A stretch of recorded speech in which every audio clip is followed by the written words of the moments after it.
Hello, I'm Dave, and this is another repair video from Derby Computer Museum.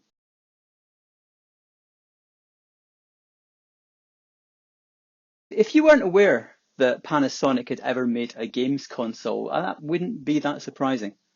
It cost an eye-watering £600 when it was released in Europe back in 1994, and it simply couldn't compete with the much cheaper PlayStation, either on price or in developer support. Some essential components were removed in order to save on manufacturing costs, and this may well be why there are quite so many machines to be found for sale as spares or repairs on sites like eBay. Still, it makes it the perfect exhibit for our museum, as even now those broken consoles command a very high price, so you're unlikely to get hands-on with one without paying us a visit.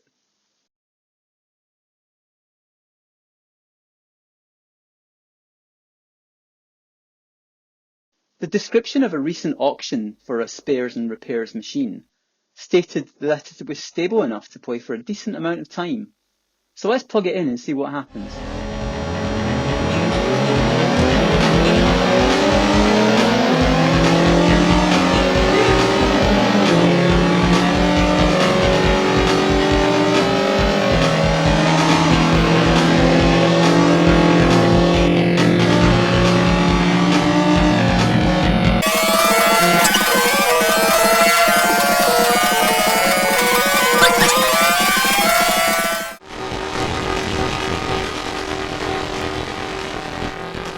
Okay, so we're considerably short of an hour and we can already hear audio corruption from the system.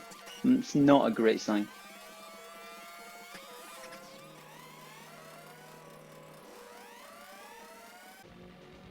Barely the same time elapsed again and the audio was almost completely mute. But let's see if we're still playing after an hour.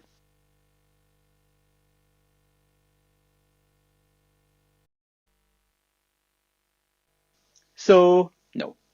The audio going was the first sign of a terminal issue, but at least now we know what we're up against.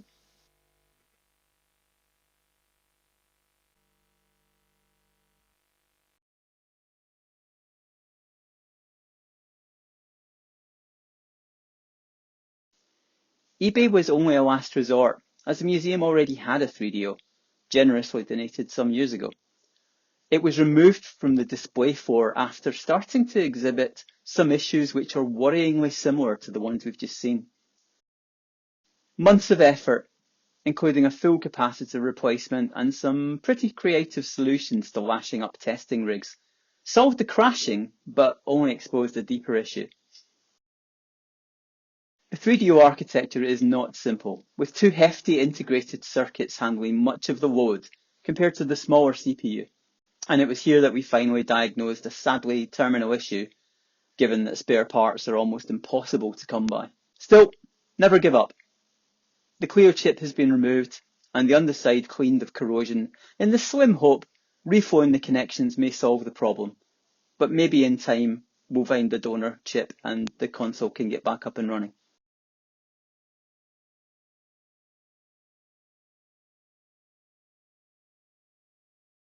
In the meantime, the museum needed an exhibit for people to play.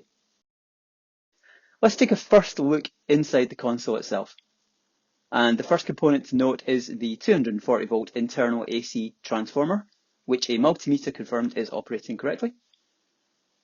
There's a lot of RF shielding and a ton of screws, but one of the major barriers to diagnosing issues is this enormous CD drive. Anyway, let's get the screws removed. The CD drive is not only heavy, but attached by two tiny fragile ribbons, making it very hard to see what's going on underneath while the system's running.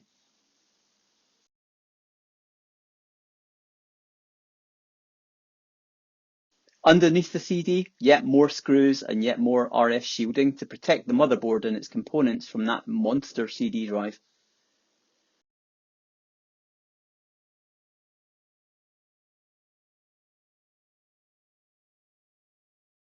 Now the power supply can come out last, taking great care of the fragile 2-pin header that connects it to the motherboard.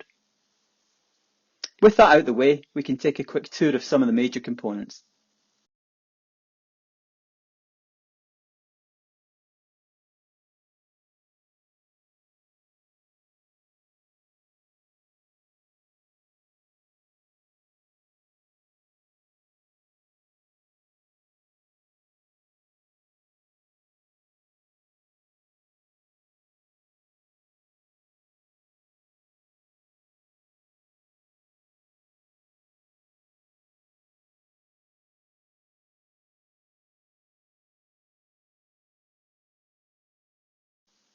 We'll start by focusing on the power circuit. Firstly, this smaller RF shield needs to come off as it impedes access to the area we're going to be working on. These voltage regulators manage the smooth delivery of the 9V and 5V power lines, but removing the shield exposes the first issue. These regulators run very hot and are supposed to be cushioned from the shield that helps dissipate heat. Time in use has simply burned away the thermal paste that would have done that job. I've resolved that by using soft adhesive thermal pads, which allow more accurate placement, so that the full surface of the regulator is once again protected. Capacitors have to be removed from the board to be tested, and in doing so, there's the grim sight of blackened, corroded diodes and vias, a clear indicator of leakage. This is an ESR meter. ESR means equivalent series resistance. It checks whether an otherwise healthy capacitor is in fact acting like a resistor and impeding the transfer of the correct voltage. This first check shows an ESR of near zero, so this capacitor is okay.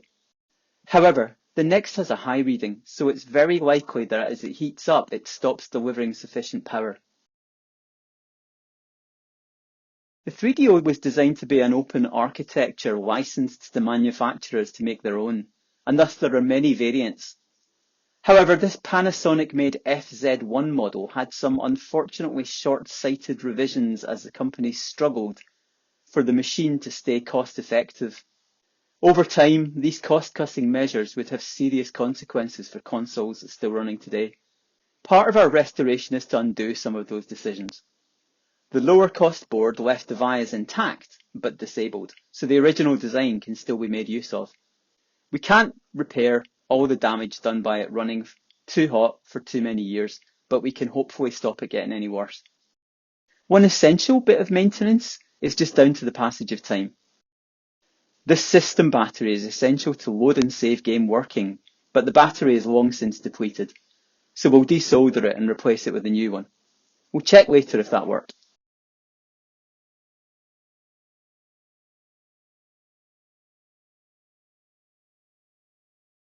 This component, CN660, is a bit of a mystery. What was it for? The dashed lines means it isn't in use, but its proximity to the power supply is intriguing. Well, it turns out that the FZ1 was released with a powered fan, which was cut to save money, relying on all that trapped heat generated inside simply finding its way out through these tiny vents.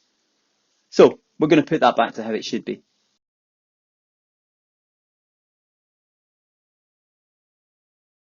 First, we need to remove the solder from CN660 to recover access to the vias. These vias will allow the pins to be attached that will power the fan.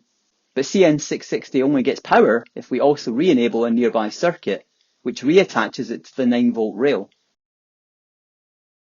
The case moulding snugly fits the 5V fan, since it was designed to have one in the first place. And of course we want to draw the heat away, not push air in, so it must be the correct way round.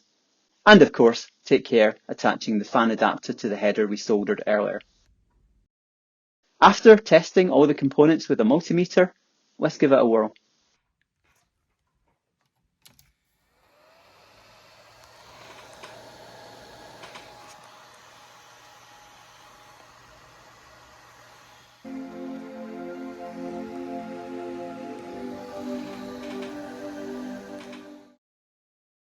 While we're testing, let's check in on that new battery.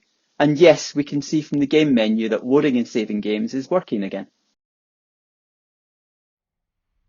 After a good look over the board with the ESR meter and multimeter, we're ready to do some full testing of whether those changes have made any difference.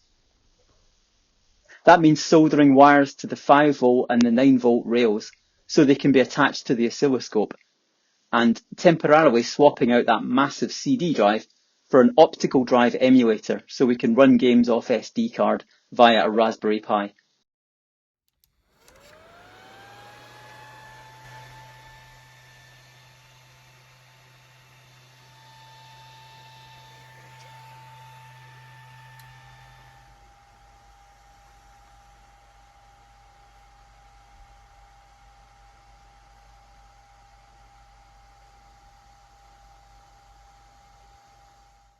This is a live stream of the console after the tests began. The display shows it's been running flawlessly for more than 2 hours. The lack of audio is because YouTube restrictions on screen recording, so don't worry about that.